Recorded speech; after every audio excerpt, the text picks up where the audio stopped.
সম্ভবত উইলিয়াম শেক্সপিয়ারের একটা কথা আছে যে uneasy rise the head that wears the crown. Uneasy rise the head, ওই ব্যক্তির ঘুম হবে না, ওই ব্যক্তির ঘুম হওয়ার কথা না।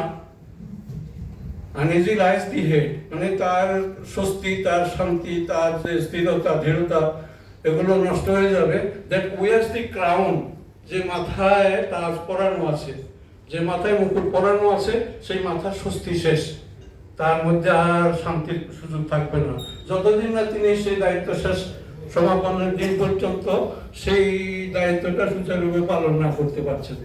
অতএব it is a very great test for Professor Khan that in the coming days he will prove his dexterity, skill, capacity and his honesty and integrity. আমি একজন মৌলানা সাহেবের একটা ওয়াজের মধ্যে একটা কথা শুনছিলাম, তাকে দাওয়াত দেওয়া হয়েছে যেসব ছেলে মেয়েরা হেফজ করে, আল কোরআন হেফজ করে, তাদের দস্তবন্দি অনুষ্ঠানে তাকে দাওয়াত দেওয়া হয়েছিল। মানে যারা যারা হেফজ কাজ শেষ করেছে তাদেরকে সম্বর্ধনা দেওয়া। তো তিনি এই দস্তরবন্দি অনুষ্ঠানের মধ্যে তার বক্তব্য বলতে গিয়ে বলছেন যে আজকে যাদেরকে আমি মাথায় পাগড়ি পরিয়ে যাচ্ছি, কঠিন কাজ আর পাক কালাম শরীফের হেফজ করার দায়িত্ব, এই তাদের হেফজ করার কাজটা হয়তো সহজ ছিল, কিন্তু তাদের আগামী দিনের গোটা জীবনটা তাদের এই পাক কালামের পবিত্রতা এবং এই যে গুরুভার, এটা বহন করার জন্য যোগ্যতার সাথে তাদেরকে সজাগ থেকে চলতে হবে বাকি জীবন। কোন এক মুহূর্তের গাফলতিতে এই কঠিন দায়িত্ব তাদের যদি পালনে অবহেলা হয়, পাক কালামের যদি অসম্মান হয় তাদের মাধ্যমে, তাহলে তাদের এই হেফজ করার কারণে শাস্তি হবে, তাদের পুরস্কার আসবে না। সিদ্দিকুর রহমান খান সাহেব প্রশংসাগুলোকে তার একটা ডেস্কের নিচে ড্রয়ারের মধ্যে রাখবেন, এগুলোকে উপরে উঠতে দেবেন না। আমাদের প্রশংসা আমাদের কাছেই থাকবে।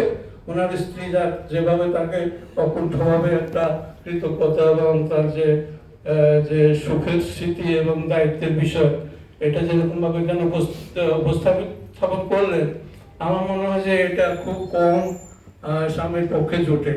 স্বামীদের পক্ষে স্ত্রীর পক্ষ থেকে সম্মান পাওয়া, কৃতজ্ঞতা পাওয়া, এটা একটা জীবনে বিরল ব্যাপার। তা আমরা চাইবো এই বিরল ব্যাপার যেন সুলভ হয়। আসসালামু আলাইকুম।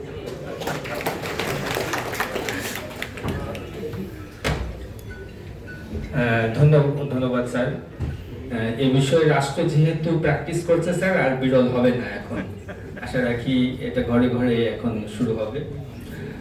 ধন্যবাদ।